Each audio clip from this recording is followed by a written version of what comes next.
Cinema ಸ್ಟೈಲ್ನಲ್ಲಿ kidnap ಆಗಿದ್ದಂತಹ real estate agent Gopal alias Gopi ಕೊನೆಗೂ ಶವವಾಗಿ ಪತ್ತೆಯಾಗಿದ್ದಾರೆ. ಈ ವಿಚಾರವಾಗಿ ಇಡೀ ರಾತ್ರಿ ಕಾರ್ಯಾಚರಣೆಯನ್ನು ನಡೆಸಿದ್ರು. ಕಿಡ್ನಾಪರ್ ಸುಳಿವು ಸಿಕ್ಕಿರಲಿಲ್ಲ.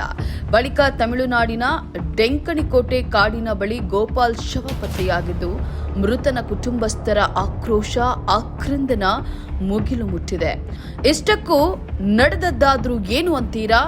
ಈ ಕುರಿತ ಕಂಪ್ಲೀಟ್ ರಿಪೋರ್ಟ್ ಎಲ್ಲಿದೆ ನೋಡಿ.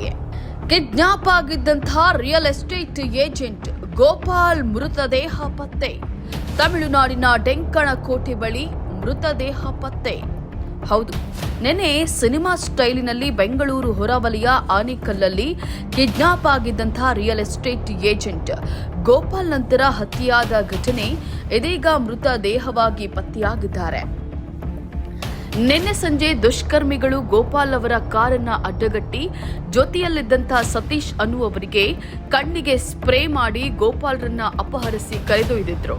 ಬಳಿಕ ಅವರನ್ನ ತಮಿಳುನಾಡಿನ ಡೆಂಕಣಿಕೋಟೆ ಸಮೀಪಕ್ಕೆ ಕರೆದೊಯ್ದು ಮಾರಕಾಸ್ತ್ರಗಳಿಂದ ಬರ್ಬರವಾಗಿ ಕೊಚ್ಚಿ ಕೊಲೆ ಮಾಡಿರೋದು ತಿಳಿದು ಬಂದಿದೆ ಎಂದು ಡೆಂಕಣಿಕೋಟೆ ಬಳಿ ಗೋಪಾಲ್ ಅವರ ಮೃತದೇಹ ಪತ್ತೆಯಾಗಿದ್ದು, ಇದರ ಬೆನ್ನಲ್ಲೇ ಆನೇಕಲ್ ಪೊಲೀಸ್ ಠಾಣಾ ಬಳಿ ಗೋಪಾಲ್ ಕುಟುಂಬಸ್ಥರು ಪ್ರತಿಭಟನೆಯನ್ನ ನಡೆಸಿದ್ದಾರೆ.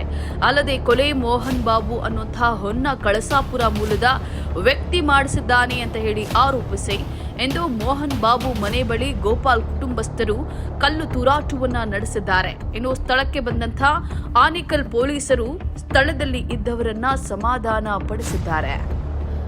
ಕರ್ಪೂರು ಗೇಟ್ ಬಳಿ ಗೋಪಾಲ್ ಹಾಗೂ ಸತೀಶ್ ಇದ್ದಂತಹ ಕಾರಿಗೆ ದುಷ್ಕರ್ಮಿಗಳು ವಾಹನದಿಂದ ಡಿಕ್ಕಿ ಹೊಡೆದು ನಂತರ ಅವರನ್ನ ಅಪಹರಿಸಲಾಗಿತ್ತು. ಆದರೆ ಕೊಲೆ ಮಾಡಿದ ಸ್ಥಿತಿಯಲ್ಲಿ ಗೋಪಾಲ್ ದೊರೆತಿದ್ದು, ಇದರಿಂದ ಆನೇಕಲ್ ಪೊಲೀಸರ ಮೇಲೆ ಕುಟುಂಬಸ್ಥರು ಕಿಡಿಕಾರ್ತಾ ಇದ್ದಾರೆ. ಜೊತೆಗೆ ಪೊಲೀಸರು ವಿಷಯ ತಿಳಿದ ಕೂಡಲೇ ಎಚ್ಚೆತ್ತುಕೊಂಡಿದ್ರೆ ಈ ಅನಾಹುತ ಆಗ್ತಾ ಇರಲಿಲ್ಲ ಅಂತ ಹೇಳಿ ಆರೋಪಿಸಿದ್ದಾರೆ. ಅಲ್ಲದೆ ಮೃತದೇಹವನ್ನು ತಮ್ಮ ವಶಕ್ಕೆ ಪಡೆಯದೆ ಪೊಲೀಸ್ ಠಾಣೆ ಮುಂಭಾಗ ಪ್ರತಿಭಟನೆಗೆ ಕೂತು ತಮಗೆ ನ್ಯಾಯ ಕೊಡಿಸಬೇಕೆಂದು ಒತ್ತಾಯಿಸಿದ್ದಾರೆ. ಇನ್ನು ಆರೋಪಿ ಮೋಹನ್ ಬಾಬು ಈಗಾಗಲೇ ಪೊಲೀಸರ ವಶದಲ್ಲಿದ್ದು ಸುಪಾರಿ ನೀಡಿದ್ದ ಅನ್ನುವಂಥ ಆರೋಪ ಕೇಳಿ ಬಂದಿದೆ. ಕೊಲೆ ಆರೋಪಿಗಳು ಶಿವಮೊಗ್ಗದ ಕಡೆ ಹೋಗಿದ್ದಾರೆ ಅನ್ನುವಂಥ ಮಾಹಿತಿ ಇದ್ದು ಅವರನ್ನ ಹಿಡಿಯಲು ಪೊಲೀಸರು ಸಹ ಬೆನ್ನತ್ತಿದ್ದಾರೆ. ಆರೋಪಿಗಳು ಯಾರೇ ಆದ್ರೂ ಸಹ ಅವರನ್ನ ಆದಷ್ಟು ಬೇಗ ಹಿಡಿದು ಜೈಲಿಗಡ್ತೇವೆ. ಇನ್ನು ಯಾವ ವಿಚಾರಕ್ಕೆ ಕೊಲೆ ಮಾಡಿದ್ದಾರೆ ಹಾಗೂ ಏನೆಲ್ಲ ಘಟನೆಗಳು ನಡೆದಿವೆ ಅನ್ನುವಂಥ ಸಂಪೂರ್ಣ ಮಾಹಿತಿ ತನಿಖೆಯ ನಂತರ ತಿಳಿದು ಬರುತ್ತದೆ.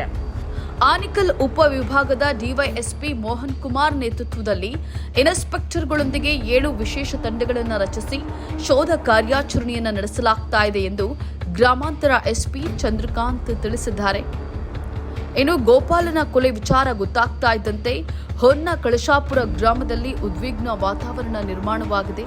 ಸದ್ಯ ಆನೇಕಲ್ ಪೊಲೀಸ್ ಠಾಣೆ ಮುಂಭಾಗ ಮೃತನ ಕುಟುಂಬಸ್ಥರು ಪೊಲೀಸ್ ಠಾಣೆ ಮುಂಭಾಗ ಪ್ರತಿಭಟನೆಯನ್ನ ಮುಂದುವರೆಸಿದ್ದಾರೆ.